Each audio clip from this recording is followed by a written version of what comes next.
Hello students, आज हम अपना नेक्स्ट टॉपिक शुरू करते हैं जो यूनिट 3 है लॉज ऑफ मोशन। उसमें से जो हमारा टॉपिक है वो है हॉर्स कार्ट प्रॉब्लम। काफी इंपॉर्टेंट टॉपिक है, समझने में काफी अटपटा होता है, लेकिन उससे पहले हम थोड़ा सा अपना न्यूटन्स थर्ड लॉ को रिवाइज करेंगे। ये क्या कहता है? Every action has each and every action has equal and opposite reaction. इस चीज को थोड़ा सा फॉर्म करते हैं। By chance this one is table, एक टेबल है, ये एक टेबल है जो यहां पर रखा हुआ है, ठीक है।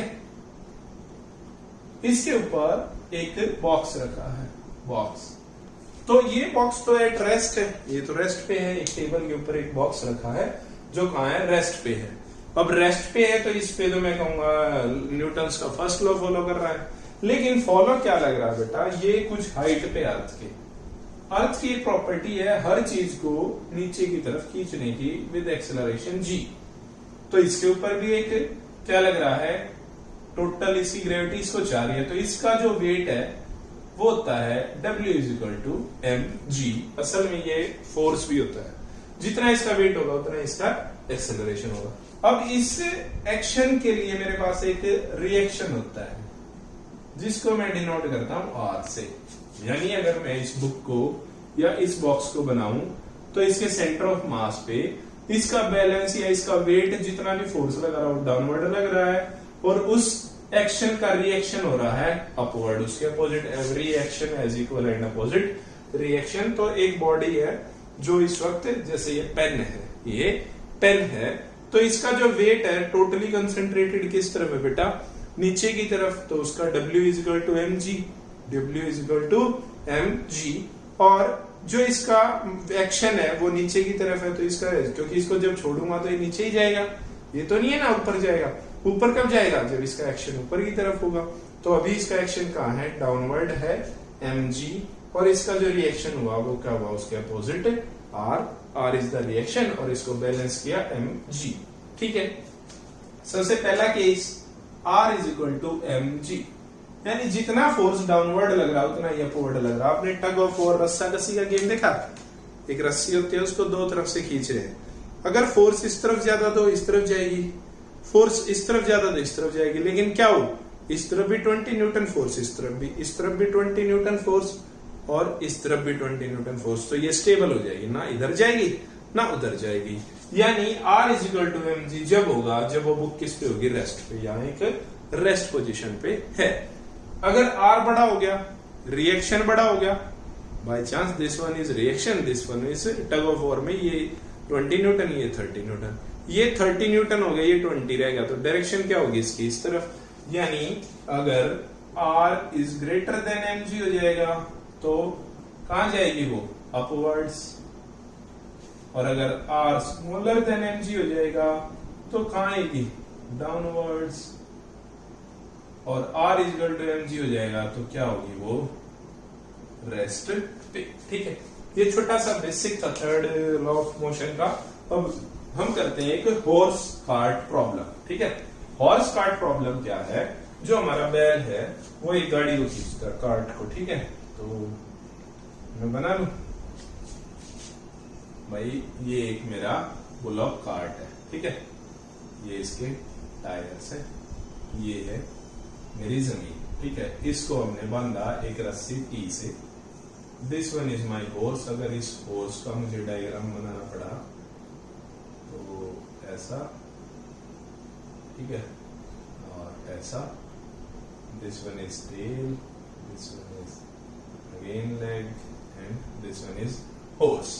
तो इस हॉर्स पे मैंने एक काठी ली ऐसे और इसको बांध दिया। मेरा हॉर्स थोड़ा ऐसा ही सा है, ठीक है। अरे ये तो हवा में हो गया। पैर लंबे कर देता हूँ, पैर लंबे कर देते हैं थोड़े से, ठीक है। यहाँ स्केट्स पहन रखे हैं, सो अरे खुर बन गए तो उसके, है ना, नाखून। अच्छा घोड़ा बन गया। वैसे कैमल ज्यादा लग रहा है, कोई बात नहीं। तो यहाँ पर मैं इस फोर्स को, छोड़ो, हम मस्ती बाद में करेंगे।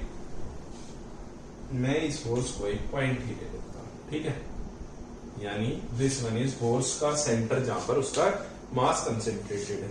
तो सबसे पहले बात करता हूं दिस वन, इस पॉइंट का सेंटर ऑफ मास, इस कार्ट का सेंटर ऑफ मास कहाँ है, नीचे की तरफ। तो इस पे क्या लग रहा है, M1G, M1G। इसको बैलेंस कौन कर रहा है, इसको बैलेंस कौन कर रहा है भाई, R1।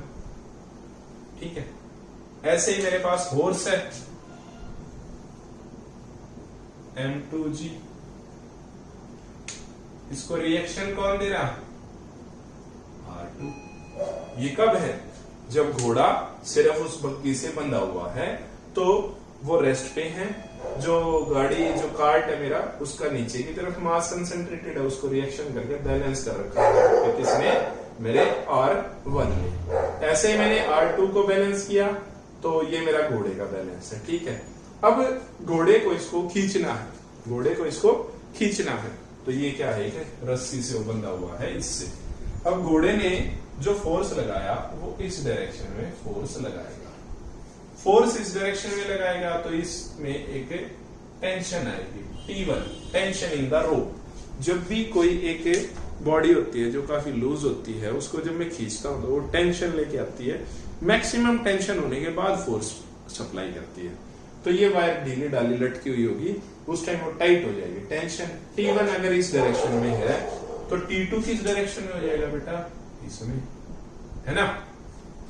फोर्स उसको समझ आ गई कि ये जो फोर्स है ये तो इसने बैलेंस कर लिया, यानी ये जो टोटल फोर्स है ये T1 और T2 ने बैलेंस कर लिया। अब उसको क्या करना पड़ेगा, एक एडिशनल फोर्स लगाना पड़ेगा।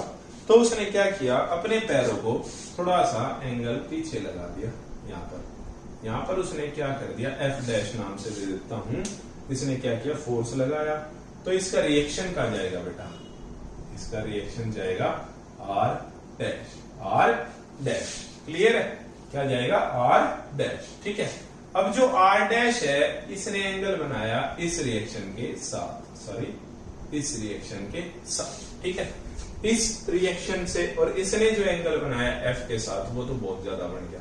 ठीक है, तो यहां पर मैं इसको रेक्टेंगुलर कंपोनेंट्स में डालता हूं, थोड़ा सा नाम मार्क करने के लिए, R', ये बैलेंस करेगा इसका। तो R' के रेक्टेंगुलर कंपोनेंट डालता हूं, तो यहां क्या हो जाएगा, R cos थीटा, क्योंकि उसको पहले इस तरफ लगाना पड़ रहा था, तो this is one is theta. ये कौन सा हो जाएगा, R sin थीटा। अब देखो ये R cos थीटा जो बैलेंस कर रहा है उसको, ये क्या होना चाहिए, R cos theta if is equal to F is equal to F'। इसकी और इसकी कहानी है अब ये सारी। भाई घोड़े को कार्ट आगे खींचना है, घोड़े को कार्ट आगे खींचना है। उसने पहले अपनी ताकत लगाई 20 न्यूटन फोर्स, उसने देखा बग्गी ने उतना ही फोर्स एक्शन का रिएक्शन लगाया, 20 न्यूटन फोर्स कहां लगाया, पीछे लगाया। लेकिन उसको ये पता चल गई 20 न्यूटन पे तो मैं बैलेंस हो गया, ना तो घोड़ा आगे जा रहा ना बग्गी पीछे जा रही है ना।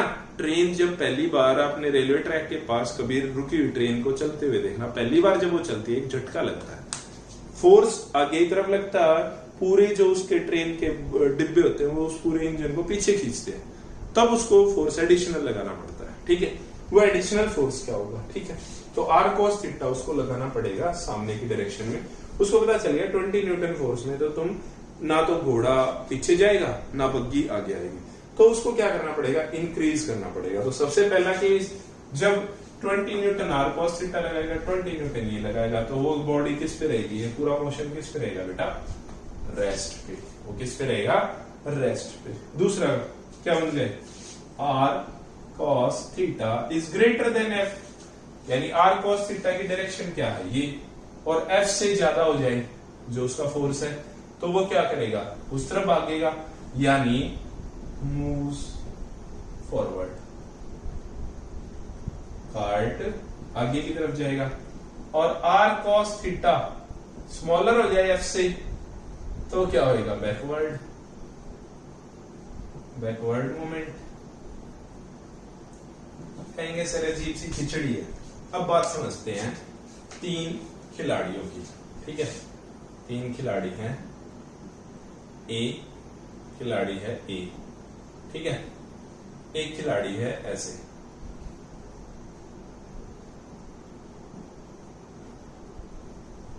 ठीक है, ये खिलाड़ी है बी, ठीक है, और एक खिलाड़ी है थोड़ा, चलो ए और बी करते हैं, हम रेस शुरू करना चाहते हैं इनके बीच में। मैंने ये थोड़ा सा ऐसे करने की बजाय इनको ऐसे दिखा दिया था कि आप इमेज देख सके, ये एक दूसरे के ऐसे है। अब ऐसे मान लो ये दो पेन मुझे दिखाने हैं, अगर इनको आपको इस एंगल पे दिखाऊंगा तो आपको नहीं पता चलेगा कि एक के पीछे दूसरा, इसलिए मैंने उनको थोड़ा सा ऐसे कर दिया कि भाई आप लोगों को नजर आए ये असल में क्या है, ऐसे, ठीक है। अब एक खिलाड़ी ऐसे है, चलो भाई रेस लगाएंगे, सीधा खड़ा है ऐसे अकड़ के, और एक ने क्या किया, झुक के नहीं बैठ जाते हम ऐसे। आपने ये चाहे बॉयज गर्ल्स कोई भी हो मेरे देश में, सबको पता है कि रेस में भागने का काम कैसे करते हैं। हम पहले हाथ जमीन पे रखते हैं, पैर को थोड़ा सा फोल्ड करते हैं, कुछ इस पोजीशन में बैठ जाते हैं, और ए इस पोजीशन में है, और जैसे ही डीपी सर या पीटीआई सर ने विसल बजाई, इन्होंने फोर्स लगाया ऐसे, इसने फोर्स लगाया ऐसे। फोर्स कहां लगाया इसने, जमीन पे, तो ये ऐसे गया। इसने फोर्स कहां लगाया, पीछे एयर पे। अब एयर तो रिफ्लेक्ट बैक नहीं करती, और ये चीज रियलिटी भी है। एक बच्चा खड़ा हुआ है और एक ऐसे पोजीशन में है, तो कई बुद्धू बच्चे कह सकते हैं सर इसको खड़े होने में टाइम लगेगा, फिर भागने में टाइम लगेगा, कहेंगे ये हार जाएगा।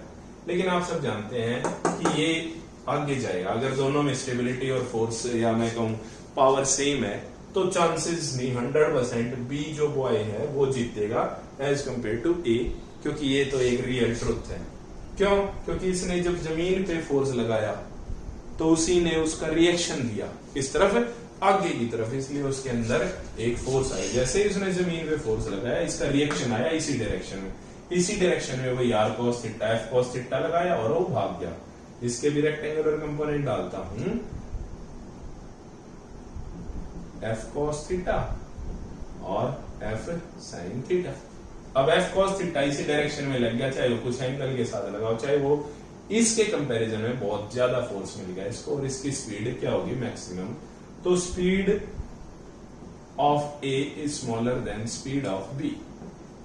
सच है, कड़वा सच है। ऐसे ही वो घोड़ा कर रहा था, बस वहां वो रेस नहीं कर रहा था, बस उस टेंशन से जीत रहा था, उस टेंशन इन द वायर, ठीक है। तो क्या है, ये टेंशन का खेल था, यहां रस्सी नहीं थी, ठीक है। तो यहां आप लोग जानते हैं क्या होगा, ये तो अभी भागना शुरू करेगा क्योंकि इसका तो कोई एक्शन लगा ही नहीं, रिएक्शन कहां लगाएगा, इसका एक्शन और रिएक्शन डिवाइड हो चुका जमीन और उसमें। कहेंगे सर अभी भी समझ नहीं आया, अभी भी समझ नहीं आया।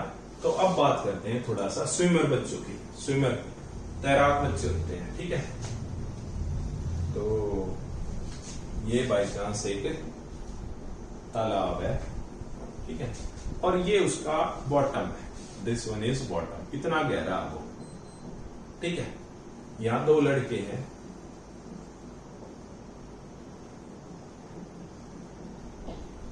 थोड़े से बड़े बना लेते हैं लड़कों को ताकि हमारा काम इजी हो जाए, ठीक है। तो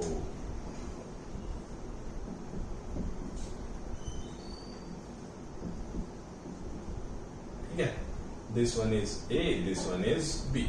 ये पानी में यहां तक डूबे हुए हैं, गले तक, ठीक है। अब मैंने कहा चलो भाई पानी में इनके पैर अभी बॉटम पे नहीं टिके हुए हैं, पानी यहां तक है, ठीक है, ये जमीन है पानी के नीचे, तालाब के नीचे। मैंने कहा चलो जंप करके दिखाओ, दोनों जंप करेंगे। ए ने क्या किया, डायरेक्ट जंप कर दिया, बी ने क्या किया, अपने आप को नीचे की तरफ फोर्स लगाया, और जैसे ही उसके जमीन पे पैर टिकेंगे, वो जमीन पे एक फोर्स लगाएगा, वही जमीन उस पे क्या लगाएगी, यहां पे जैसे ही उसने एफ लगाया, जमीन पे उसने फोर्स लगाया, उसी टाइम उसकी जो वेलोसिटी या उसकी जो हाइट होगी वो क्या होगी, मैक्सिमम। बोलो बेटा ये सच है कि नहीं? ऐसा होता है ना, जो बच्चे तैरना जानते हैं, जो तालाब में कभी गए हैं, तो जमीन में हम पानी में तैर रहे हैं, हम जंप नहीं ले सकते, ज्यादा ज्यादा ले सकते हैं, ज्यादा ज्यादा 1 फुट 2 फुट, 2 फुट तो बहुत ज्यादा। लेकिन अगर हमारे पैर एक बार जमीन पे टिक जाए और हम जमीन से एकदम से सराटे से ऊपर आते हैं, तो ये सारी चीजें हमारा यही तो बताता है, रेक्टेंगुलर कंपोनेंट्स या बैलेंसिंग कंपोनेंट्स R1 और mg एक दूसरे को क्या करते हैं, बैलेंस। अगर मैंने mg लगाया, every action has equal and opposite reaction, हम कहां जाएंगे, सीधा ऊपर, ठीक है। तो ये क्या था हमारा हॉर्स कार्ट प्रॉब्लम। फिर भी लाइव एग्जांपल इसके बहुत है इसके, तो एक्शन रिएक्शन के कभी भी मतलब कोई भी प्रॉब्लम हो